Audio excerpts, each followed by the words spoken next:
Halo semuanya, perkenalkan, saya Dava Arditya. Di sini saya bertanggung jawab dalam perancangan produk dan konfigurasi komunikasi antara SP32 dengan Node-RED pada server. Perkenalkan, nama saya Muhammad Fariski. Saya bertugas membuat program konfigurasi ESP32 dengan komponen elektrikal beserta wiring elektrikal di dalam Ditto. Perkenalkan, saya Fikri Abqari Fawaz. Di sini saya bertanggung jawab dalam konfigurasi Google Spreadsheet dan Telegram di dalam environment Node-RED. Untuk latar belakang dari project kami itu adalah didasari oleh sebuah kegiatan sorting item di sebuah kelompok atau organisasi, di mana setiap item tersebut perlu dilakukan tracking untuk jumlah dan letaknya di dalam gudang.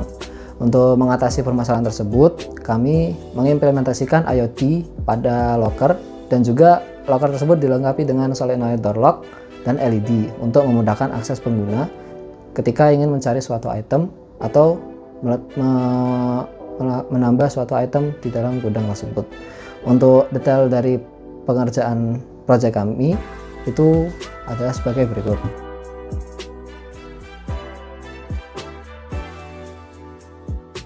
Oke, jadi saya di sini ingin menjelaskan elektrikal apa aja yang diimplementasikan di dalam Ditto ini.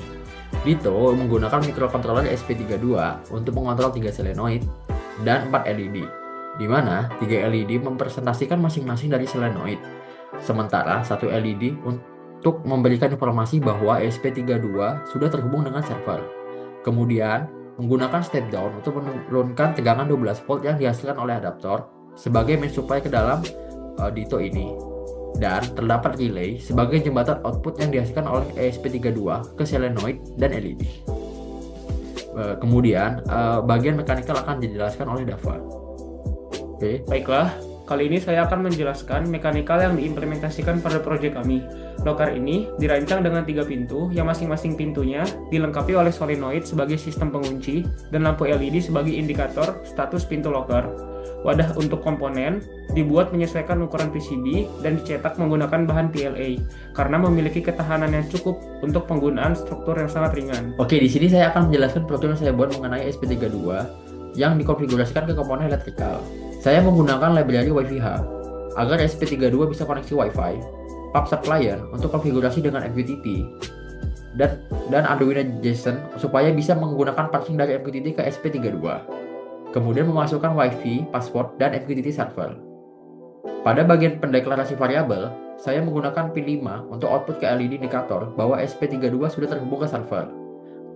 Pin 21, 19, dan 18 dalam bentuk array untuk mendeklarasikan masing-masing 3 pintu locker, false sebanyak 3 kali untuk menyatakan status masing-masing locker dalam bentuk array, 3 durasi buka dalam bentuk array, dan durasi membuka locker selama 500 milidetik atau 5 detik. Untuk void setup, menggunakan baud 115200, kemudian set pin indikator sebagai output dan mematikan lampu indikator, menggunakan high karena relay active low. Mendeklarasikan in I untuk set pin dan mematikan locker, kemudian menggunakan Wi-Fi begin untuk mengkoneksi Wi-Fi, sementara Wi-Fi status apabila terdeteksi. Dan terakhir, mengatur alamat dan port MQTT serta mengatur fungsi yang akan dipanggil jika pesan masuk. Dan terakhir pada void loop, terdapat jika MQTT terputus, maka MQTT reconnect terlebih dahulu hingga tersambung. Kemudian, proses pesan MQTT yang masuk. Untuk jika menerima pesan MQTT dan waktu sekarang lebih kecil dari waktu yang ditentuin di durasi, maka locker kebuka. Begitu logika yang dipakai untuk mengatur dari pintu locker ini. Berikutnya, penjelasan mengenai coding Node-RED akan dijelaskan oleh Dava kembali. Saya akan menjelaskan program mengenai Node-RED. Jadi, SP32 akan memantau sinyal perintah yang dikirim melalui MQTT. Dalam sistem ini, SP32 menggunakan broker MQTT tes Mosquito ORG dan topik komunikasi yang dipilih adalah IoT/Ditto. Sesuai dengan yang dapat dilihat pada program, yaitu client.subscribe IoT/Ditto. Saat pesan diterima, fungsi callback akan dijalankan untuk memproses perintah. Jika pesan berisi instruksi dengan awalan L, maka akan dilakukan pengaktifan solenoid sesuai dengan numerasi pada pesan tersebut selama 5 detik. Setelah itu, locker akan otomatis tertutup. Indikator LED juga digunakan untuk menunjukkan status koneksi broker MQTT. Kemudian, sinyal MQTT pada sistem ini berasal dari Node-RED. Komunikasi antara Node-RED dan MQTT dilakukan melalui broker dan topik yang sama. Ketika pengguna mengirimkan perintah melalui bot Telegram, Node-RED akan menerima pesan tersebut dan melakukan parsing untuk memisahkannya menjadi 3 variabel. Salah satu variabel yang diambil adalah variabel locker yang kemudian akan diteruskan ke MQTT untuk diterima oleh SP32. Sinyal yang diterima oleh SP32 ini digunakan untuk membuka locker sesuai dengan instruksi pengguna. Jadi untuk Node-RED servernya kita menggunakan Ubuntu server sebagai hostnya, di mana Node-RED tersebut diinstal di hosting komputer tersebut dan diatur untuk menerima pesan dari bot Telegram menggunakan Telegram API yang akan meneruskan username, tanggal, dan pesan dari pengguna. Pesan yang diterima kemudian akan diproses dan dibagi menjadi 3 bagian, yakni bagian locker ID, PIN, dan juga keterangan.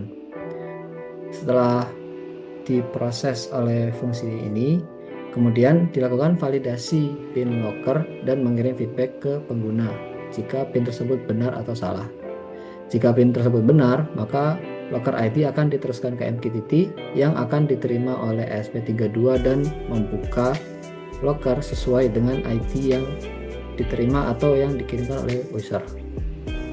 Data dari Telegram tersebut kemudian akan diteruskan ke Google Spreadsheet menggunakan Google Cloud Service, mana Google Cloud Service akan mengatur koneksi antara Node-RED server dengan Google Spreadsheet-nya. Data tersebut akan disimpan di Google Spreadsheet dan dapat dilihat oleh pengguna. Untuk demonstrasi alat akan kami tampilkan sebagai berikut. Baiklah, di sini saya akan mendemonstrasikan bagaimana cara menggunakan alat kami. Pertama-tama kita mencari bot Dito di Telegram dengan menginputkan nama Dito di sel inventory. Setelah itu kita dapat menggunakan perintah help untuk menampilkan panduan penggunaan bot. Nah, di sini semisal kita ingin menambahkan multimeter, kita menggunakan format L1 untuk locker ID-nya, 2212 untuk pinnya, dan plus 1 multimeter untuk keterangan alas item yang ingin ditambahkan. Jadi ketika kita menginputkan ini, nah, locker akan terbuka dan kita bisa masukkan multimeter ke dalamnya. Selain itu, botnya juga dilengkapi, alat kami juga dilengkapi dengan validasi PIN, sehingga misal kita menginputkan PIN yang salah, dia akan memberikan peringatan bahwa PIN yang kita masukkan itu tidak valid. Nah, jadi kita harus menggunakan PIN yang tepat untuk dapat mengakses alat ini. Nah,